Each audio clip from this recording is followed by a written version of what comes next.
వెంకటేష్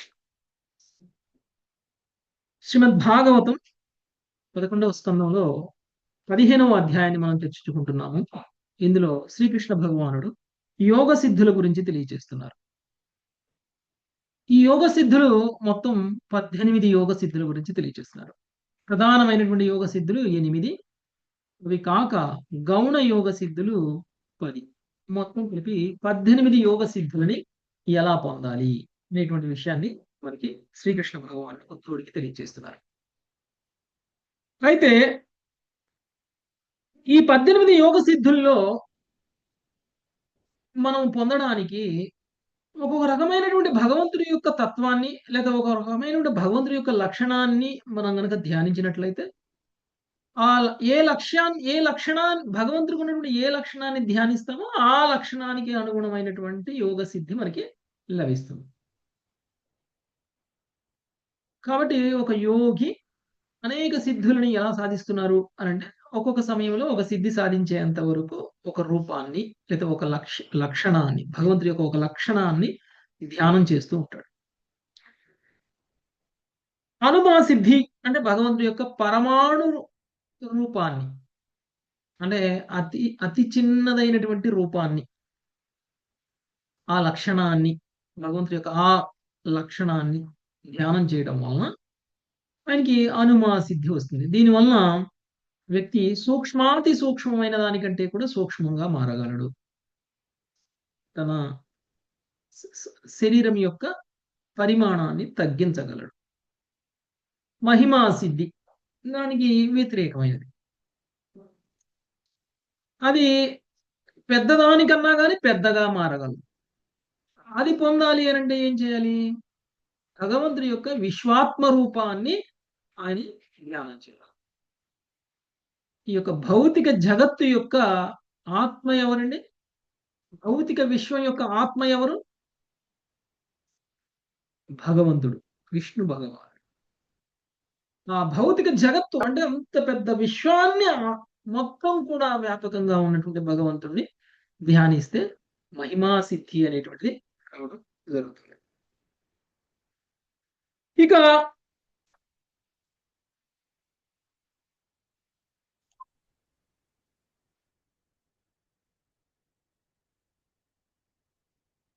లఘుమా సిద్ధి అనేటువంటిది భౌతిక తత్వముల సారమైనటువంటి భగవంతుణ్ణి ధ్యానించడం ద్వారా లఘిమా సిద్ధి అనేటువంటిది లభిస్తుంది. లఘిమా సిద్ధి వల్ల అతడు సూక్ష్మమగు కాలమును అనుభూతమనుచుకొనగలుగును. ఇక సత్వగుణం నుండి పుట్టినటువంటి అహంకారంతో తన మనస్సుని గనక లగ్నం చేసినట్లయితే ఆయన ప్రాప్తి సిద్ధిని పొందగలుగుతారు. దానితోటి సకల జీవుల ఇంద్రియాలకు యజమాని యగును. మనస్సు నాయందు సంలగ్నమై కారణంగా అతను వాటి సిద్ధిని పొందగలడు. ఓకే, ఇక పరమాత్మ రూపాన్ని ధ్యానం చేయటం వల్ల ఆకమ్యము అనేటువంటి ఒక యోగ సిద్ధిని పొందడము అనేటువంటిది జరుగుతుంది.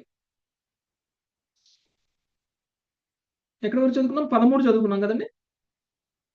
14వ శ్లోకాన్ని ఈ రోజు మనము ప్రభుజీ నెట్ ప్రాబ్లం ఉన్నట్టుంది, బ్రేక్ 14 చదవాలి ప్రభుజీ, 13 వరకు అయిపోయినాయి. 13 ఈ రోజు 14 చూద్దాం. ఓకే, సునీత సుధీర సునీత మాతాజీ. మహాత్మాత్మని సూత్రే ధారయేన్మయి మానసం. మహాత్మయాత్మని సూత్రే ధారయన్మయి మానస ప్రాకమ్యం పరమేష్యం మే వింధతే వ్యక్తజన్మనః. ప్రాకామ్యం పరమే వ్యక్తజన్మనః. కామ్యకర్మల పరంపరను ప్రకటించడి మహత్తత్వ దశకు పరమాత్మునిగా నా యందు ఏకాగ్రమనర్చువాడు అవ్యక్త జన్ముడు నాయందు ప్రాకామ్యం అనే సిద్ధిని బడియును. కృష్ణ కృపామూర్తి శిల ప్రభుపాదికి జై. భాష్యము.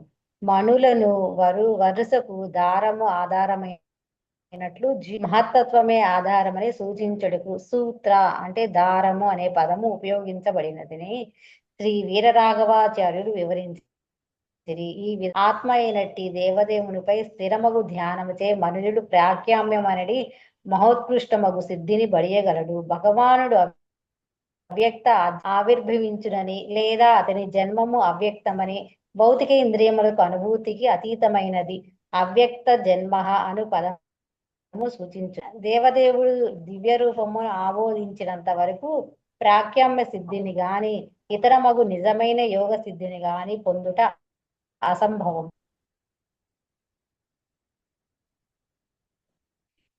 ఓకే, సో ఈ ప్రాకమ్య సిద్ధి అనేటువంటిది పొందడానికి ఈ మహతత్వానికి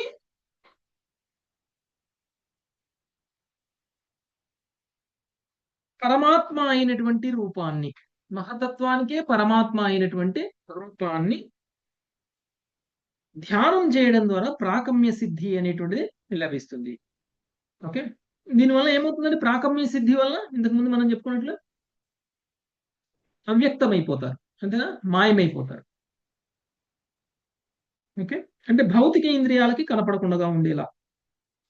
నెక్స్ట్ 15వ శ్లోకం నాగలక్ష్మి మాతాజీ.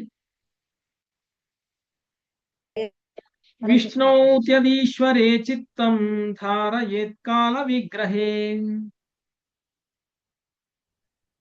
విష్ణోత్రదీశ్వరే చిత్తం ధారయేత్ కాల విగ్రహే. సయీసిత్వమవాప్నోతి క్షేత్రజ్ఞ క్షేత్రచోదనాం. సయీసిత్వమవాప్నోతి క్షేత్రజ్ఞం. పరమాత్ముడు కాలస్వరూపుడు, త్రిగుణమయమగు మాయకు అధీశ్వరుడు నగు విష్ణువుపై చిత్తమును నిలిపెడేవాడు. ఇతర బద్ధ జీవి వారి దేహ ఉపాధులను నియంత్రించగలిగే యోగ సిద్ధిని బడియును. భాష్యము. భగవంతుని శ్రేష్టతనే పంతమాడుటకు యోగ సిద్ధి ఎన్నడను మనం గుర్తుంచుకునేవాళ్ళను. నిజమునకు భగవత్కరణ లేనిదే ఎవడును అటువంటి సిద్ధులను పొందజాలడు. ఆ విధంగా జీవుని నియంత్రణ శక్తి దేవదేవుడు భంగపరచకుండాను భగవన్ నియమముల పరిధిలోని ఎవడైనాను యోగ నియంత్రణను ప్రదర్శించుటకు అనుమతించబడును. నామాత్ర యోగ వైభవములు భగవంతుడు గొప్ప యోగి అయినను తీవ్రంగా దండించబడును. దుర్వాస ముని అంబరీష మహారాజును శపించిన వృత్తాంతంలో ఇది వెల్లడి చేయబడింది. ఓకే, పరమాత్ముడు కాలస్వరూపుడు, త్రిగుణమయముకు మాయకు ఆధీశ్వరుడు అయినటువంటి విష్ణువుపై చిత్తమును నిలిపినవాడు.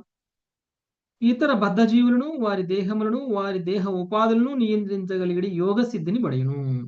ఇతరులను నియంత్రించేటువంటి యోగ సిద్ధి, వాళ్ళ యొక్క పనులు, వాళ్ళ యొక్క ఉపాధులు, వాళ్ళు ఇతరుల యొక్క దేహాలను నియంత్రించడం, ఇవన్నీ కూడా చేయగలుగుతారు. ఎప్పుడంట? విష్ణువుపై చిత్తము నిలిపినప్పుడు. ఓకే,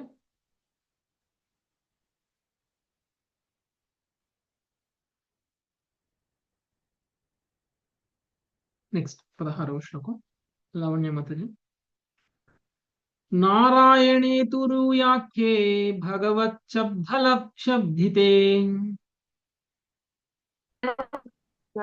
నారాయణే తురీయాఖ్యే భగవచ్చబ్దశబ్దితే. మనోమయ్యాధదధ్యోగి మద్ధర్మవసితామియాత్. మనోమయ్యాదద్యోగి మన్యాత్. తురియాఖ్యము సర్వవిభూతమయమునగు నా నారాయణ రూపం నందు మనసును నిలిపిన యోగి నా స్వభావ ఆ విధంగా వసితాయనని యోగ సిద్ధిని బడియును. భాష్యము. భగవద్గీత 7 భగవానుడు ఇట్లు పలికెను. త్రివిర్గుణమయైర్భావైరేభిః సర్వమిదం జగత్ మోహితం నాభిజేభ్యః పరమవ్యయం. సమస్త విశ్వము సత్వ రజస్తమ గుణములనేటి త్రిగుణములచే భ్రాంతికి గురి అయి నన్ను ఎరగజాలకొన్నది.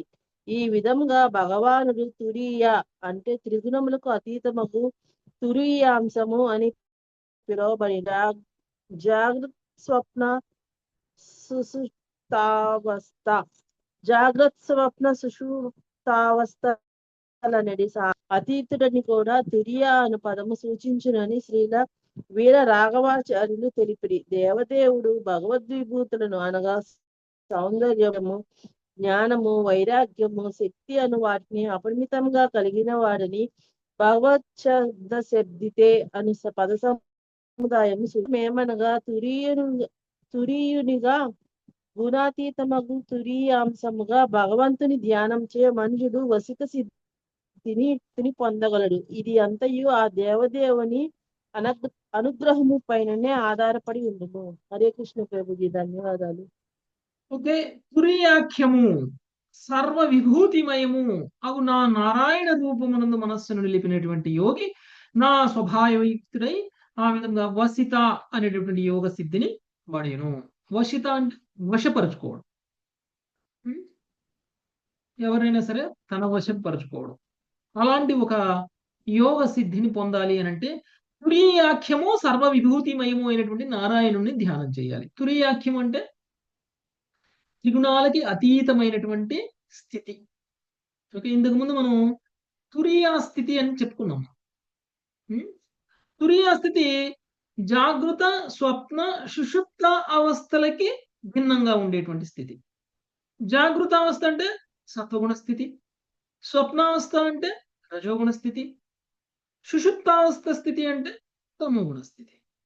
ఈ మూడు స్థితులలో కాకుండా మన చైతన్యం గనక తురీయా స్థితిలో ఉంటే ఆ చైతన్యాన్ని విశుద్ధ సత్వగుణ స్థితి అని అంటారు. ఓకే, అలాంటి విశుద్ధ సత్వగుణయుతుడైనటువంటి నారాయణ రూపాన్ని కనుక ధ్యానం చేసినట్లయితే వశపరుచుకునేటువంటి విద్య వస్తుంది. ఓకే, యాక్చువల్గా ఒక కాలేజెస్లో ఒక టీచింగ్ చేస్తారు ఇస్కాన్ వాళ్ళు. పెద్ద పెద్ద కాలేజీల్లో ఐఐటీస్, IIITs, NITs అలాంటి కాలేజీల్లో కూడా ఇస్కాన్ డివోటీస్ టీచింగ్ చేస్తారు. అందులో వాళ్ళు నేను డైరెక్ట్గా ఇస్కాన్ నుంచి వచ్చాను, నేను ప్రీచింగ్ చేస్తాను అంటే వాళ్ళని లోపల రానిరు. చాలా మంది స్టూడెంట్స్ వచ్చి మన ముందు కూడా కూర్చోరు. అలాంటి వాళ్ళని మనం ఇస్కాన్కి కనెక్ట్ చేయడం కోసం తురియా క్లబ్ అని స్టార్ట్ చేశారు.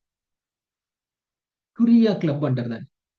అంటే ఓ మెంబర్షిప్ అనమాట. ఇప్పుడు మీరు కాలేజెస్లోకి వెళ్తే స్పోర్ట్స్ క్లబ్ ఒకటి, గేమ్స్కి ఒకటి, లేకపోతే కల్చరల్ యాక్టివిటీస్కి ఒక క్లబ్బు, ఒక్కొక్క యాక్టివిటీస్కి ఒక్కొక్క క్లబ్ ఉంటుంది. డ్రాయింగ్ చేసే వాళ్ళకి డ్రాయింగ్ చేసే వాళ్ళ క్లబ్ ఒకటి, అందులో అందరూ ఆ మెంబర్స్ జాయిన్ అవుతారు. డ్రాయింగ్ చేసే వాళ్ళందరూ ఇప్పుడు ఒక 40-50 రకాల క్లబ్లు ఉంటాయి. ఎవరికి ఏ ఇంట్రెస్ట్ ఉంటే ఆ ఇంట్రెస్ట్ ఉన్నటువంటి క్లబ్లో జాయిన్ అయిపోవచ్చు. అందులో ఒక క్లబ్ తురియా క్లబ్ యాడ్ చేశారు. ఎవరెవరైతే తురియా క్లబ్లో యాడ్ చేస్తారో వాళ్ళందరికీ ఒక పీరియడ్ ఉంటుంది. తురియా క్లబ్ మెంబర్స్కి ఒక సపరేట్ పీరియడ్ ఉంటుంది. ఆ పీరియడ్లో మన వాళ్ళు వెళ్తారు. మన వాళ్ళు వెళ్ళి వాళ్ళకి జప, మెడిటేషన్ ఇలాంటివన్నీ నేర్పుతారు. భగవద్గీత కాన్సెప్ట్స్, భాగవతం కాన్సెప్ట్స్ అన్ని నేర్పి వాళ్ళని చిన్నంగా కృష్ణ చైతన్యంలోకి తీసుకొచ్చే ప్రయత్నం చేస్తారు. అది తురియా క్లబ్. స్టార్టింగ్ లో ఎందుకు ఈ పేరు పెట్టారు తురియా క్లబ్ అని నాకు తెలియదు. భాగవతం 11వ స్కందం 10వ స్కందం చదివేంత వరకు మనకి తురియా క్లబ్ అంటే త్రిగుణాలకి అతీతమైనటువంటి చైతన్య స్థితి అనేటువంటిది అప్పుడు తెలియలేదు నాకు. యాక్చువల్గా ఒకసారి తురియా క్లబ్ మెంబర్స్ కి క్లాస్ ఇవ్వడానికి నేను కూడా వెళ్ళాను. వెళ్ళి నేను వాళ్ళకి ఒక క్లాస్ కూడా ఇచ్చి వచ్చాను. అప్పుడప్పుడు నన్ను చూస్తే వాళ్ళు పలకరిస్తూ ఉంటారు. అప్పుడప్పుడు వాళ్ళని ఎంగేజ్ చేయాలి. వాళ్ళకి యాక్చువల్గా ఎవరైతే ఆ క్లబ్కి వచ్చి వాళ్ళు క్లాసెస్ తీసుకుంటారో వాళ్ళు రానప్పుడు నాకు ఫోన్ చేస్తారు. నాకు ఫోన్ చేసి మీరు వెళ్ళండి ప్రభుజీ, ఈరోజు కొంచెం మీరు చూసుకోండి ఒకరోజు అని అంటారు. వెళ్ళినప్పుడు వాళ్ళని ఏదో రకంగా కొంచెం కృష్ణ చైతన్యంలోకి రావడానికి మోటివేట్ చేసే విధంగా 1 గంట సేపు 1/2 గంట సేపు వాళ్ళతో మాట్లాడి వాళ్ళని కృష్ణ చైతన్యంలో ఎంగేజ్ చేయాలి. ఇది ఆ తురియా క్లబ్ చేసేటువంటి పని. ఓకే, సో ఎప్పుడైతే మనం ఇది చదివామో అప్పుడు రిలీడ్ అయిపోయింది అనమాట. అప్పుడు మనకు అర్థమైపోయింది తురియా క్లబ్ యాక్టివిటీస్ ఇలా ఉంటాయి అని. ఓకే, సో ఇది గుణాతీతమైనటువంటి స్థితి, చైతన్య స్థితి. నెక్స్ట్ 17వ శ్లోకం ప్రమీల మాతాజీ. నిర్గుణే బ్రహ్మణి మయి ధారయన్ విశదం మనః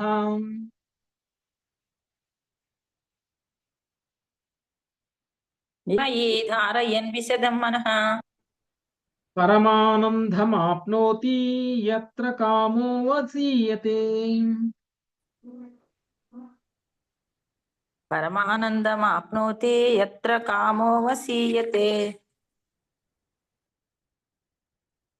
స్వరూపమున నా యందు తన విమల చిత్తమును సమాహితమునర్చిన వాడు పరమానందమును పొందును.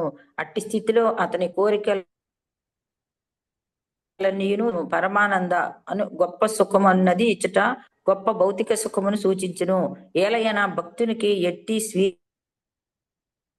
స్వీయవాంఛము ఉండదని శ్రీమద్ భాగవతమునందే స్పష్టముగా తెలుపబడినది. స్వీయవాంఛ కలిగిన వాడు నిక్కముగా భౌతిక జగత్తునందే నిలిచియుండును. చిన్నత సుఖము కామావసాయిత సిద్ధి కోరినదల్లా సంపూర్తిగా పొందేడి సిద్ధి అయి ఉన్నది. ఓకే, నిరాకార బ్రహ్మాన్ని కనుక ధ్యానం చేసినట్లయితే మనకి కోరినవన్నీ పొందేటువంటి సిద్ధి వస్తుంది. ఓకే, సో మన కోరికలన్నీ తిరగాలి. ఇప్పుడు తీర్చుకునేటువంటి కోరికలు ఏమిటి అని అంటే భౌతిక కోరికలు. ఎలా అండి నిరాకార బ్రహ్మాన్ని ధ్యానించిన వాళ్ళకి భౌతిక కోరికలు ఎలా తీరుతాయి? నిరాకార బ్రహ్మాన్ని ధ్యానించిన వాళ్ళు నిరాకార బ్రహ్మంలో లీనమైపోతారు కదా. నిరాకార బ్రహ్మంలో లీనమైపోయిన వాళ్ళకి భౌతిక కోరికలు ఎలా తీరుతాయి? యోగ భ్రష్టుల గురించి కృష్ణుడు భగవద్గీతలో తెలియజేశారు. యోగ భ్రష్టులు ఏమైతారండి? యోగ భ్రష్టులు ఏమైతారు? నరకానికి వెళ్తారు. భలే ఉన్నారు. యోగ భ్రష్టులు. యోగ భ్రష్టులు అంటే ఏంటి? డిస్కనెక్ట్ అయిన వాళ్ళు డిస్కనెక్ట్ అయిన వాళ్ళు. యోగ భ్రష్టులు అంటే యోగ సాధనలో సక్సెస్ సాధించినటువంటి వాళ్ళు. అంటే వాళ్ళ సాధన ఆధ్యాత్మిక సాధనే, కానీ దానిలో వాళ్ళు సక్సెస్ సాధించలేదు. అప్పుడు ఏమైపోతారు వాళ్ళు? యోగ భ్రష్టులైన వాళ్ళు. ఉత్తమ కుటుంబంలో పుడతారు, ఐశ్వర్యవంతుల కుటుంబంలో పుడతారు, బ్రాహ్మణుల కుటుంబంలో పుడతారు. యోగ భ్రష్టుడైనటువంటి వాడు ఎక్కడ జన్మిస్తాడు అని కృష్ణుడు చెప్పారు భగవద్గీతలో? బ్రాహ్మణుల కుటుంబంలో, ఉత్తమ కులంలో, ఉత్తమ కుటుంబాల్లో పుడతారు. అంటే ఏమవుతుంది? నిరాకార బ్రహ్మ ధ్యానం చేసినటువంటి వాళ్ళు నిరాకార బ్రహ్మంలో కనుక లీనం అవ్వకపోతే సర్వసుఖాలని అనుభవించే విధంగా వాళ్ళు భౌతికమైనటువంటి సర్వసుఖాలు అనుభవించే లాంటి కుటుంబంలో పుడతారు, ఐశ్వర్యవంతుల కుటుంబంలో పుడతారు. వాళ్ళకి పొట్టకూటి కోసం ఏమీ చేయాల్సిన అవసరం లేదు. పొట్టకూటి కోసం మనం ఏమీ చేయకపోయినా కానీ మనం బ్రతకగలుగుతున్నామంటే సుఖాన్ని అనుభవించినట్టుగా కాదా? మనకు అన్నీ ఉన్నాయన్నట్టు. మన సమయం పొట్టకూటి కోసం సంపాదించడానికి వృధా కాదు. అలాంటి ఒక స్థితి మనకి వస్తుంది. అంటే భౌతికమైనటువంటి సుఖాలన్నీ కూడా తీరిపోతాయి నిరాకార బ్రహ్మాన్ని ధ్యానం చేసినటువంటి వ్యక్తికి. 18వ శ్లోకం సుజాత మాత. సేతద్వీపపతౌ చిత్తం శుద్ధే ధర్మమయే మయి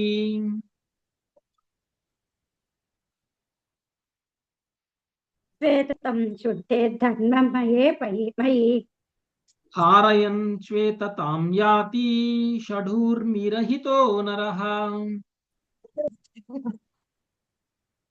ధారయన్ శ్వేతతాం యాతి షఢూర్మి రహితోమును నిలుపువానికను శుద్ధ స్వరూపునిగను శ్వేత దీపపతిగను నా యందు ధారణ చేయి మానవుడు ఆకలి దప్పికాక్షము మోహమనడి 6 భౌతిక కల్లోల తరంగముల నుండి విముక్తమైనట్టి విశుద్ధ అస్తిత్వమును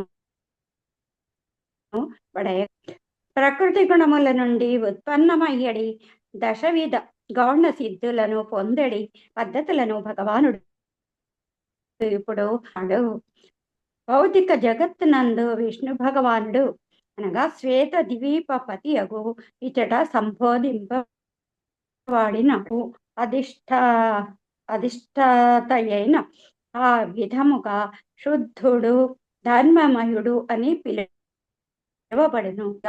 విష్ణువును ఆరాధించుటదే మనుజుడు శారీరక కలతల నుండి విముక్తి అనడి వరమును పొందగలడు. హరే ఓకే. శ్వేతద్వీప పతి ఎవరండి? భగవంతుడు భౌతిక విశ్వానికి యాక్సెసిబుల్ గా ఉండడం కోసం శ్వేతద్వీపంలో ఉంటారు. ఎవరుంటారు? ఇప్పుడు దేవతలకు ఏదైనా అవసరం వచ్చింది అనుకోండి,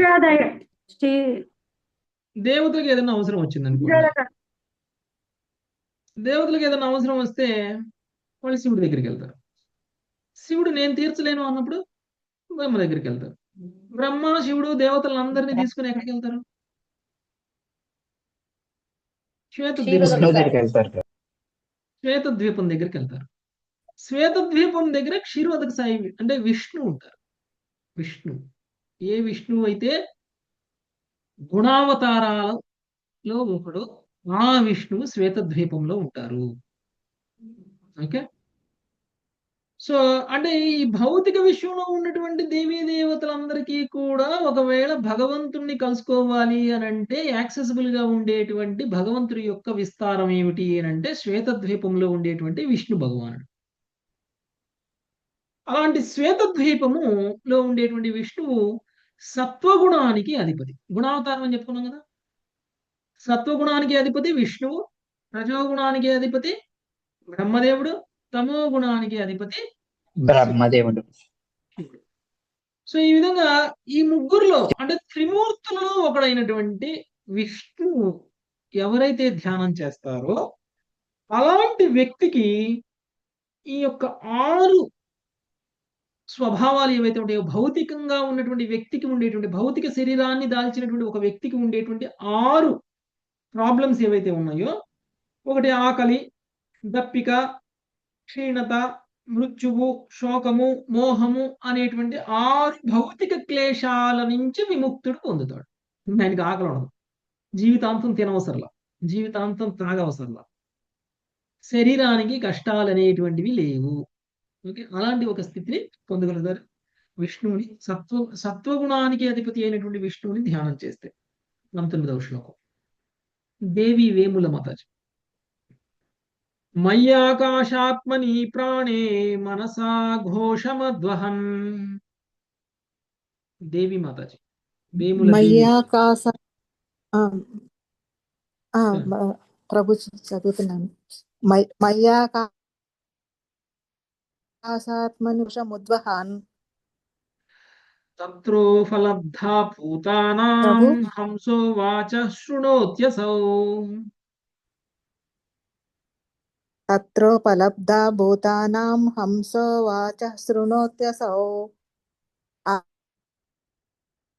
ఆకాశాత్ములను నాయందు కలిగడి అసాధారణ నాదమునందు తన మనస్సును లగ్నమునర్చెడి విశుద్ధ జీవుడు ఆకాశమునందు సకల జీవు వినగలుగును. భాష్యము. ఆకాశమునందు వాయు కంపనముచే వాక్కు కలుగుచుండును. సాక్షాత్తుగా ఆకాశముగను వాయు ధ్యానము చేయువాడు ఎంతో దూరముగా నున్న ధ్వనిని వినగలిగిన సామర్థ్యమును పొందగలడు. భగవానుడు వ్యక్తిగత జీవులలోని సమస్త జీవుల ప్రాణరూపమనియు ప్రాణ అను పదము సూచించును. తుట్టతుదకు విశుద్ధ భక్తులు పరమానాదమయ కృష్ణ కృష్ణ కృష్ణ హరే హరే హరే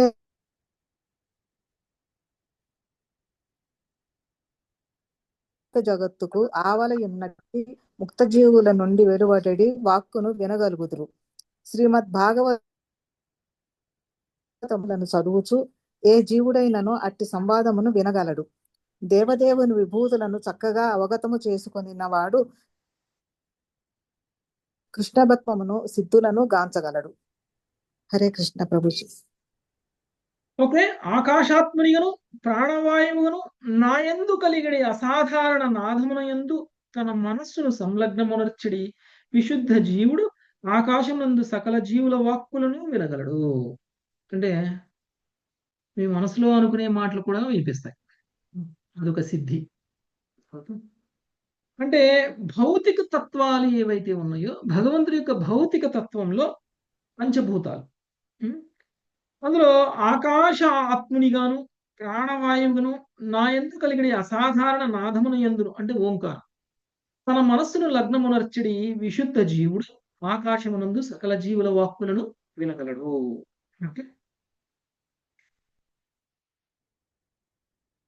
నెక్స్ట్ ఇక్కడ విశుద్ధ భక్తుల గురించి చెప్తున్నారు.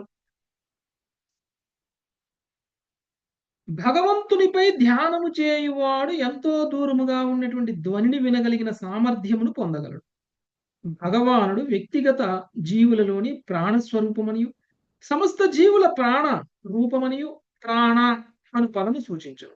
పుట్టుదకు విశుద్ధ భక్తులు పరమనాథమైనటువంటి హరే కృష్ణ మహామంత్రాన్ని చెప్పి ధ్యానించుచు ఆ విధంగా భౌతిక జగత్తుకు ఆవలై ఉన్నటువంటి ముక్త జీవుల నుండి వెలువడి వాక్కులను వినగలుగుదురు. ఎప్పుడైతే మనము హరే కృష్ణ మహామంత్రము అనేటువంటి భగవంతుడి యొక్క నాదాన్ని మనం ఎప్పుడైతే కనుక ధ్యానం చేస్తామో ఇప్పుడు మన ఈ భౌతిక జగత్తుకు పరంగా ఉన్నటువంటి ముక్త జీవుల మాటలను కూడా మనము వినగలుగుతాము అని చెప్తున్నారు. నెక్స్ట్ 20వ శ్లోకం. హరే కృష్ణ ప్రభుజీ.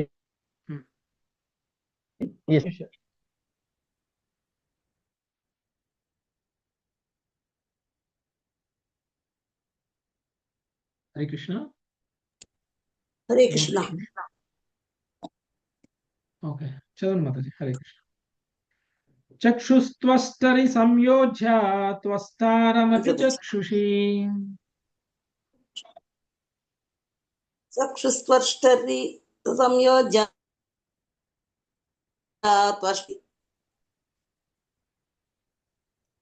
మాం తంత్రమనసాధ్యాయన్ విశ్వం పశ్యతి దూరతః. మాం తత్ర మనసాధ్యాయన్ విశ్వం పశ్యతి దూరతః. హరే క్రియలోకమునందు పిదప సూర్యమండలమును తన చక్షువుల యందు సంయుక్తము నచ్చి సూర్యుడు చక్షువుల సంయోగమునందున్న వానిగా నన్ను జ్ఞానించి వాడు ఎంత దూరముగానున్న వస్తువులను దర్శించే శక్తిని పడేయగలడు. హరే కృష్ణ. ధన్యవాదాలు ప్రభు. ఎంత దూరంగా ఉన్న వస్తువునైనా చూడగలిగేటువంటి శక్తిని సాధించడం కోసం, ఎంత దూరంలో ఉన్న వస్తువునైనా కన్నా చూడగలిగినటువంటి శక్తిని పొందడం కోసం వ్యక్తి సూర్యుడిని ధ్యానించాలి అని చెప్తున్నారు. నెక్స్ట్ 21వ శ్లోకం. రంగదేవి మాతాజీ. మనోమయీ సుసంయోజ్య దేహం తదను వాయునా. మనోమయీ సుసంయోజ్య దేహం వాయునా మద్ధారణానుభావేన తత్రాత్మా యత్ర వై మనః.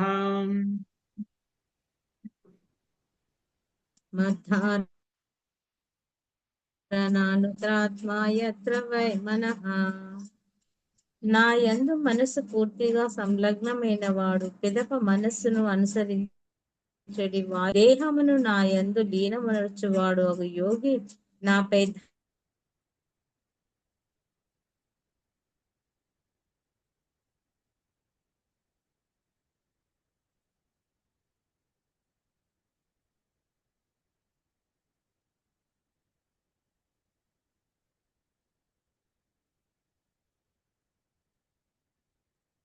దేహం సూక్ష్మమైన వాయువు వలె మనసు వెంట ఎచ్చటికైనను వెడగలదు. ఈ సిద్ధి మనోజన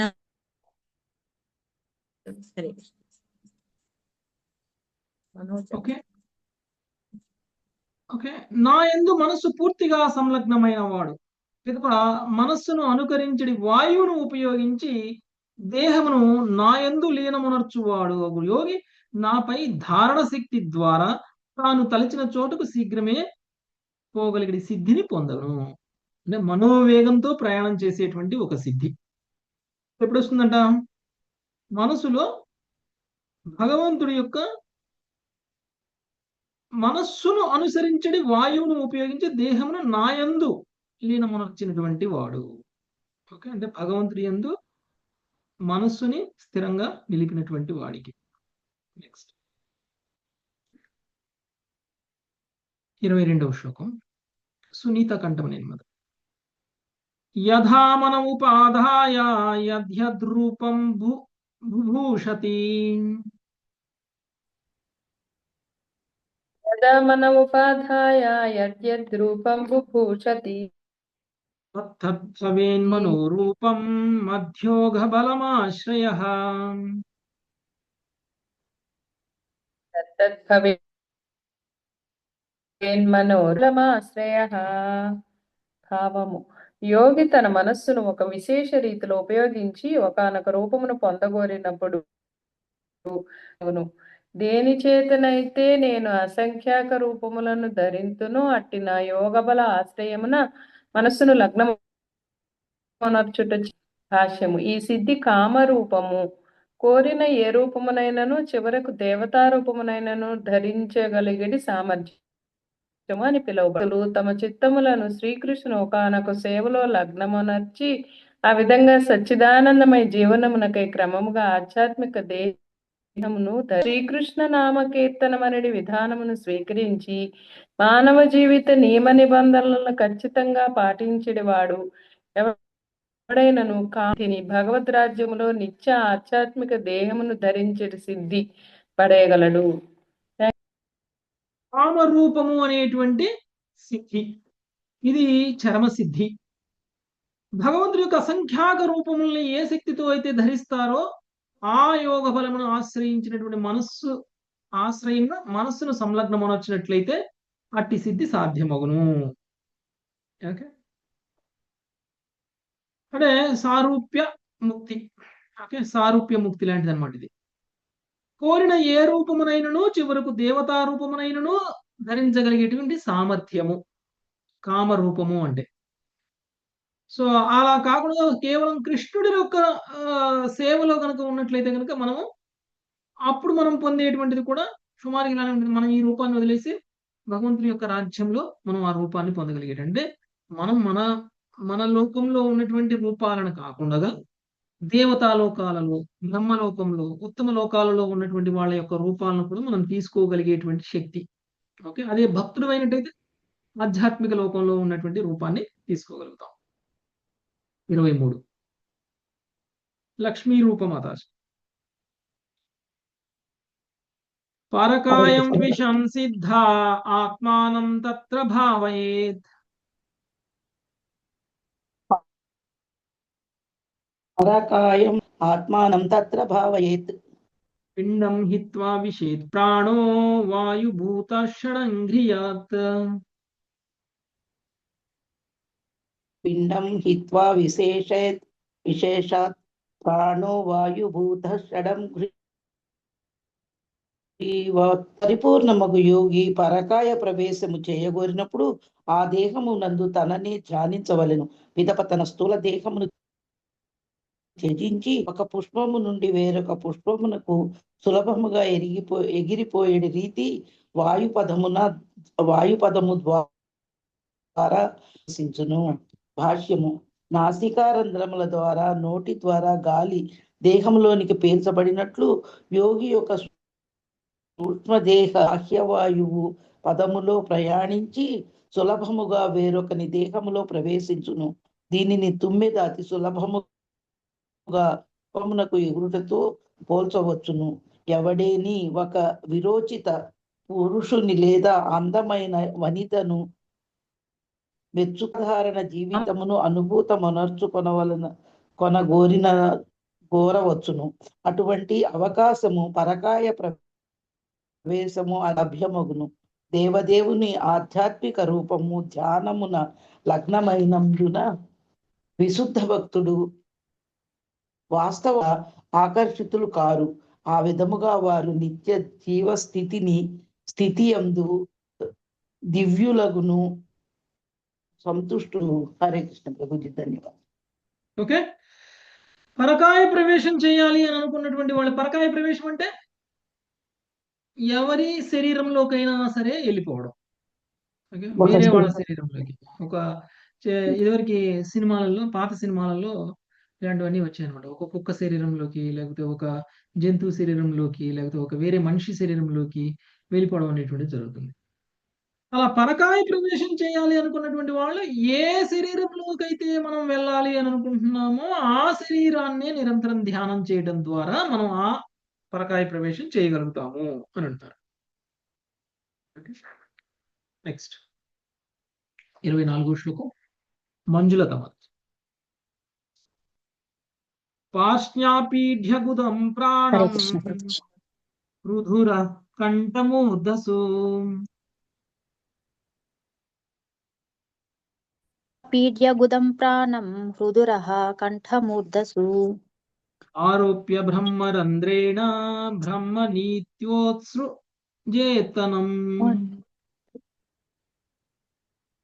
ఆరోప్య బ్రహ్మరంధ్రేణ బ్రహ్మనీత్రోత్సృజేత్.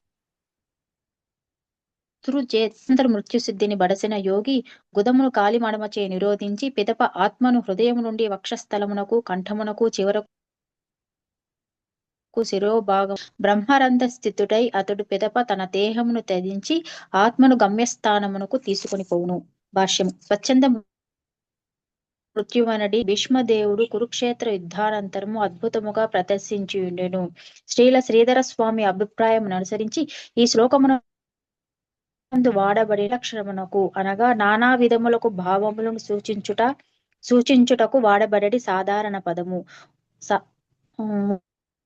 ఉపలక్షణ అను పదము యోగిచే ఎంచుకోబడిన ఒక ప్రత్యేకముకు గమ్యస్థానమును అనగా ఆధ్యాత్మిక జగత్తును, నిరాకార బ్రహ్మజ్యోతిని లేదా అన్య గమ్యమును సూచించును. Thank you Prabhuji. Hare Krishna. Okay, so ఎవరైతే స్వచ్ఛంద మృత్యువుని పొందాలి అని అనుకుంటారో, అంటే నేను ఇప్పుడు మరణించాలి అని ఎవరైతే అనుకుంటారో, అంటే వాళ్ళకి ఇష్టం వచ్చినప్పుడు వాళ్ళు ఇచ్ఛా మృత్యు అంటారు చూసాం, స్వచ్ఛంద మృత్యు. సో వాళ్ళు ఎప్పుడు కోరుకుంటే అప్పుడు మరణించేటువంటి ఒక సిద్ధి. ఆ సిద్ధిని పొందాలి అని అనుకున్న వాళ్ళు ధ్యాన ప్రక్రియలో వాళ్ళు ఆత్మని కింది నుంచి పైకి తీసుకురావాలి. అంటే ఆత్మ కింది నుంచి వెళ్ళకుండా వాళ్ళు ఏం చేయాలి, గుదద్వారాన్ని మూసేస్తారు. కాళ్ళతోటి, మడిమలతోటి మూసివేసి ఆత్మని కింది నుంచి కొంచెం కొంచెంగా పైకి తీసుకొచ్చి బ్రహ్మరంధ్రం వరకు తీసుకొచ్చేసి ఆత్మని బయటికి తీసుకొచ్చేస్తారు. ఆ విధంగా వాళ్ళు స్వచ్ఛంద మృత్యువుని పొందుతారు. నెక్స్ట్ 25వ శ్లోకం లీలాకారిణి మాత. విహారిష్యం సురా క్రీడే మత్సం సత్వం విభావయేత్. లీలాకారిణి మహాలక్ష్మి మాత. విహారిష్యాం సురాకేడే మతస్థం తత్వం విమానేనోపతిష్టంతి సత్వవృద్ధి సురస్త్రియః.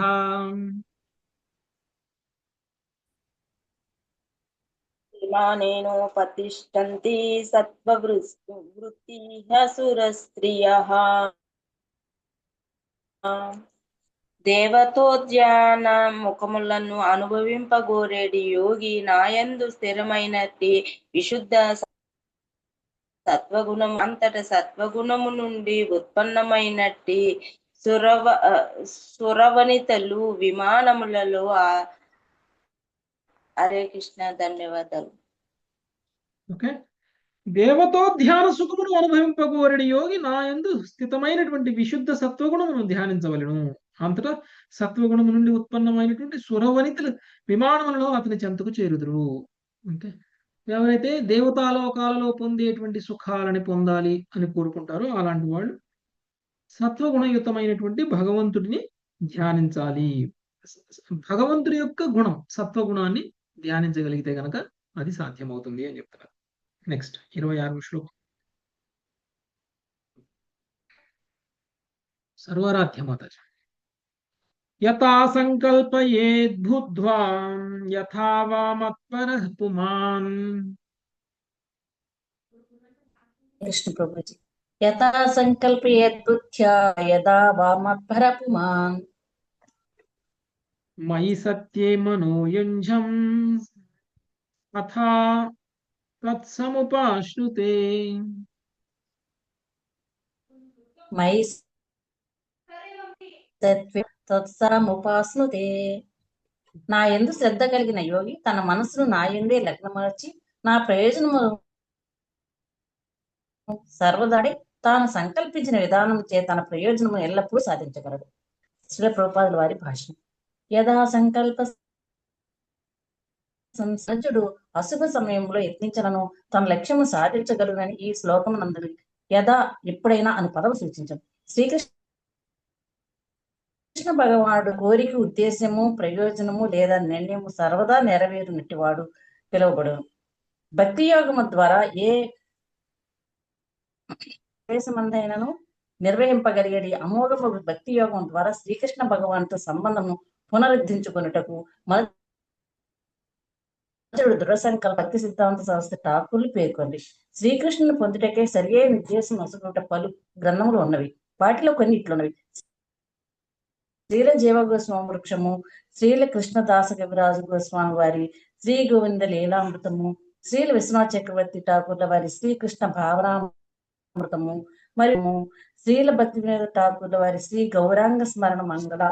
నవీన కాలంలో కృష్ణ కృపామూర్తి శ్రీ శ్రీల ఏసి భక్తి వేదాంత స్వామి 6వ ఆధ్యాత్మిక గ్రంథములను మనకు స్కరి. అవి మనం భగవద్ధామ పదనము స్థిరముగా నెలకొల్పగలవు. మన సంకల్పము ఆచరణ వ్యర్థముగా ఉండకూడదు.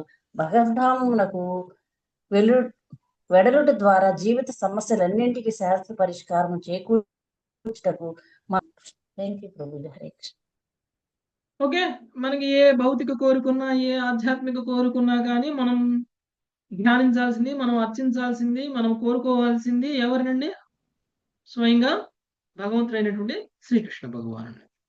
ఎవరికైతే భౌతికమైనటువంటి కోరిక ఉంది, ఈ భౌతికమైనటువంటి వస్తువుని మనం సాధించి తీరాలి అనేటువంటి సంకల్పం తీసుకుంటారో అలాంటి వ్యక్తి కూడా భగవంతుడిని కనుక ధ్యానం చేసి తను సాధించాలి అనుకున్నటువంటి లక్ష్యాన్ని ఎప్పుడు కూడా ధ్యానిస్తాడు. అంటే ఈ ఫలానా లక్ష్యాన్ని సాధించాలని సంకల్పం తీసుకుని భగవంతుడిని ధ్యానం చేస్తాడో అప్పుడు ఆ లక్ష్యాన్ని వాళ్ళు సాధిస్తారు. కానీ నిజంగా ఈ భౌతికమైనటువంటి లక్ష్యాలను పెట్టుకొని భగవంతుడిని ధ్యానించడం కాదు.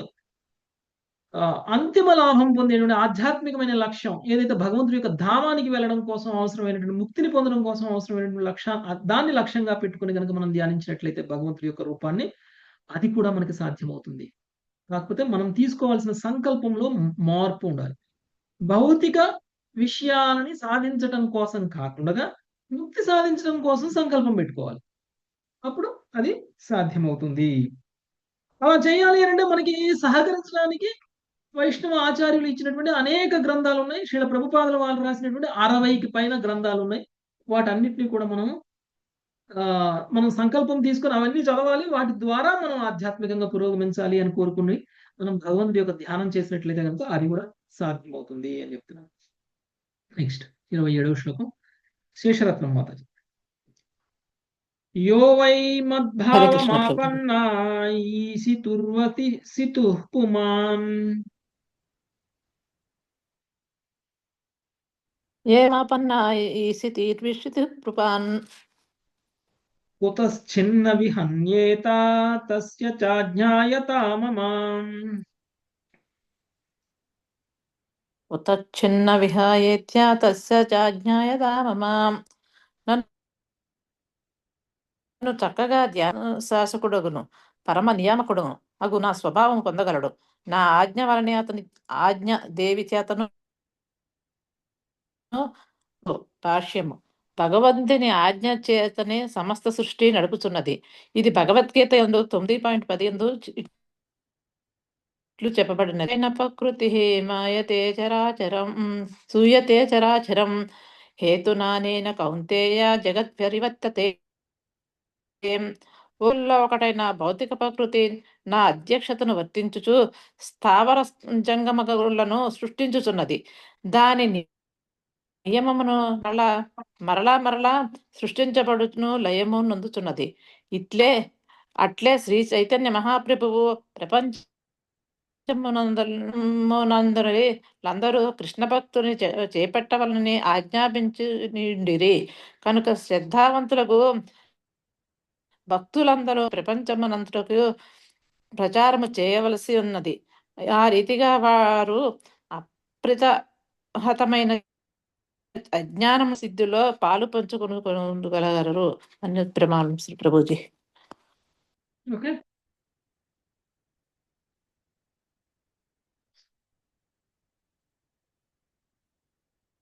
ఓకే. సో ఎవరైతే భగవంతుని చక్కగా ధ్యానిస్తారో పరమ శాసకుడును పరమ నియామకుడును అయినటువంటి నా స్వభావమును పొందగలడు. నా ఆజ్ఞ వలనే అతని ఆజ్ఞ దేని చేతను భంగపడదు. అంటే ఎవరైతే ఎక్కువగా ఇది ఒక రకమైన సిద్ధి ఏమిటి అని అంటే మనం ఏది మాట్లాడితే అది నిజమైపోవడం. ఎవరైనా ఏదైనా ఆజ్ఞాపించాము అని అంటే అది వాళ్ళు చేసి తీరాల్సింది. అలా అనమాట, భగవంతుడి ఆజ్ఞలాగా అనమాట.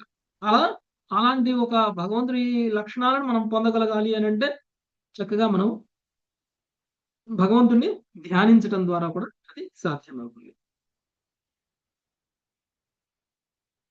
నెక్స్ట్ మళ్ళీ శ్రీమాతాజీ. మద్భక్త్యా శుద్ధ సత్వస్య యోగినో ధారణావిదః. మద్భక్త్వస్య యోగినో ధారణవిదః.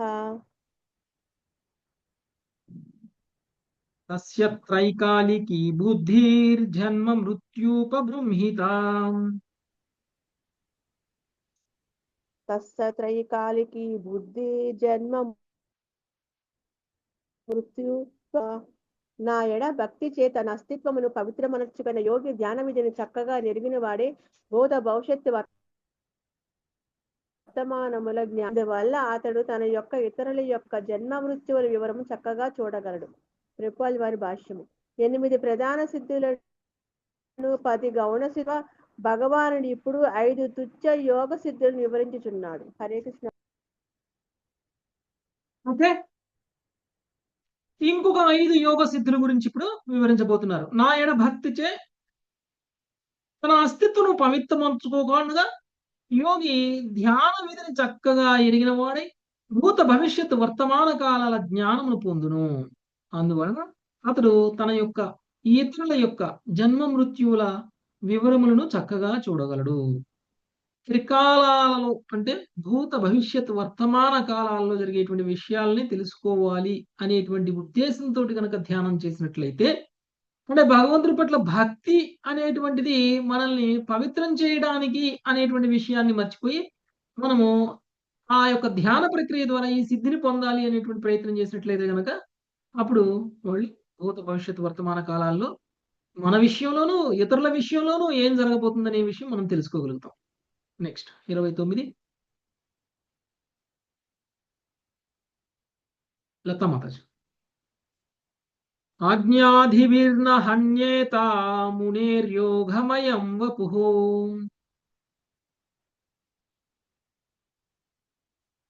హరే కృష్ణ ప్రభు.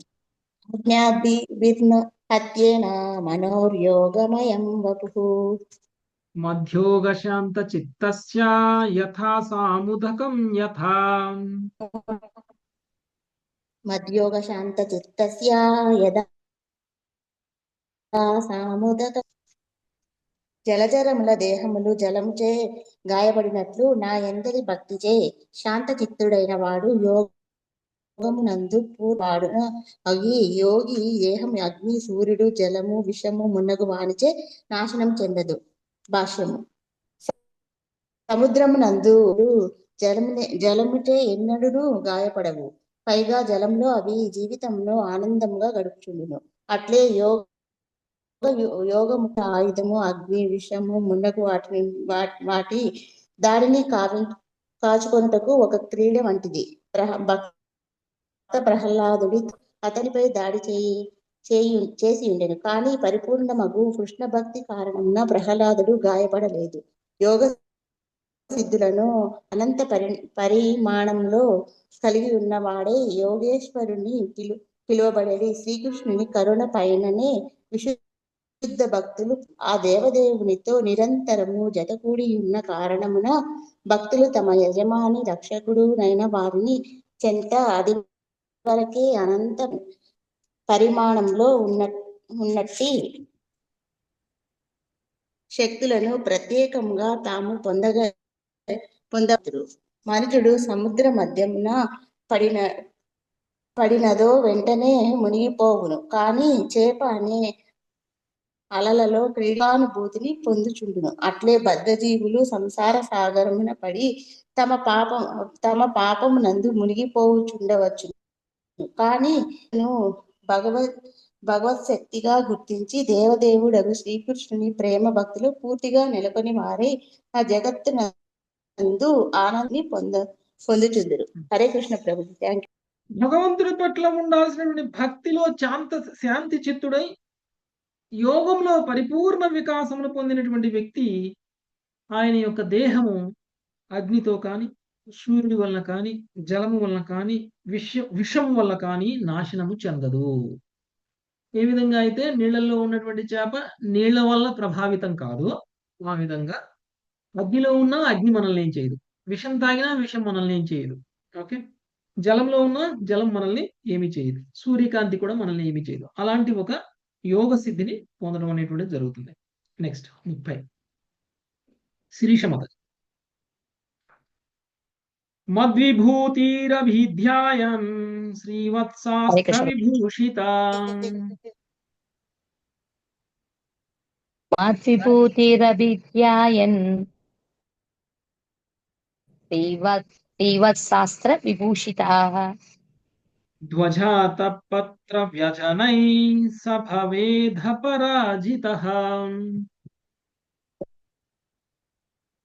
ధ్వజాతపత్ర వ్యజనైః సభవేద పరాజితః. సముతోను వివిధాయుధములతోను విభూషితమైనవి ధ్వజములు, ఆతపత్రములు, చామరములు, చిత వస్తు సామాగ్రితో కూడినవి యగున వైభవోపేతమగు అవతారములను ధ్యానించుటచే నా భక్తుడు అపర భాష్యను.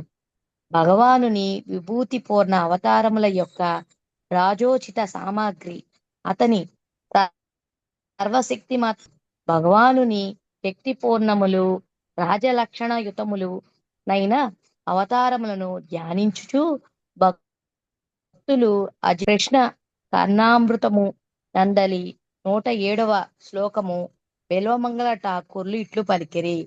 భక్తి స్వయి భగవాన్ యది స్యాద్ దైవేన నః ఫలతి దివ్య కిశోరమూర్తిః.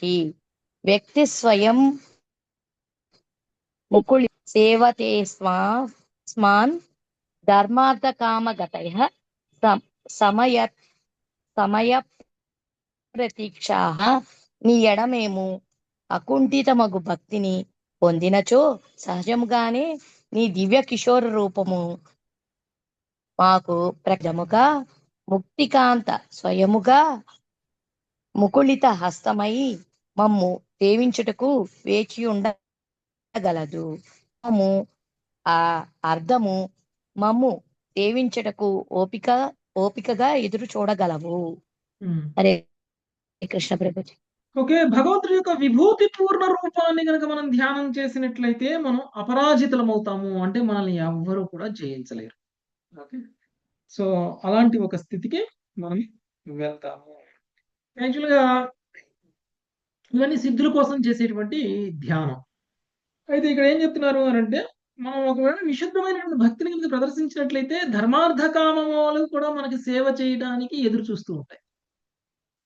మనకి ఇలాంటి విభూతులన్నీ ఆటోమేటిక్గా వచ్చేస్తాయి, మనకి ఇలాంటి శక్తులన్నీ ఆటోమేటిక్గా వచ్చేస్తాయి. చివరికి ముక్తి కూడా ఎదురు చూస్తూ ఉంటుంది అనమాట మన కోసం. నెక్స్ట్ అది బిల్వమంగళ ఠాకూర్లు చెప్పినటువంటి 31వ శ్లోకం రోజా మాతాజీ. ఉపాసకస్య మామేవం యోగధారణయా మునే.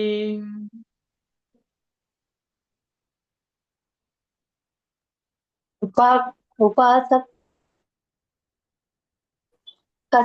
యోగధారణయ మునేః సిద్ధయ పూర్వకథితా ఉపతిష్టంత్యశేషతః. సిద్ధయ పూర్వకథిత ఉపతిష్టంత్య శేషతః. నన్ను ఉపాసించేటి విద్వాంసుడగు యోగి నన్ను వర్ణించినట్టి యోగ సిద్ధులను అన్ని విధముల సులభంగా పొందగలడు. ప్రతి భక్తుడు తాను ఏ యోగ సిద్ధికి పాత్రుడో దానిని పొందునని యోగధారణయ అను పదము సూచించు. ఈ విధములను గురించి చర్చను ముగించుచున్నాడు. హరే కృష్ణ ప్రభు.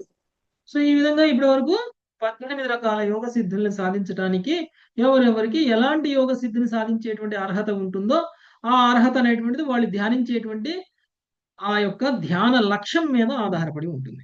సో ఆ విధంగా ధ్యాన లక్ష్యాన్ని మార్చుకున్నటువంటి వాళ్ళకి యోగ సిద్ధి మారుతుంది. సో ఈ విధంగా కృష్ణుడు అన్ని యోగ సిద్ధుల గురించి కూడా తెలియజేయడం జరిగింది. ఓకే, ఇంకా 2-3 శ్లోకాలు ఉన్నాయి ఈ అధ్యాయంలో. కంక్లూడ్ చేయడానికి రేపు చదువుకుందాం మాతాజీ. Thank you very much. Hare Krishna. వాంఛాకల్పతరుభ్యశ్చ కృపా సింధుభ్యేవ చ పతితానాం పావనేభ్యో వైష్ణవేభ్యో నమో నమః. నమో నమః. Hare Krishna Hare Krishna Hare Krishna. Thank you very much. Hare Rama.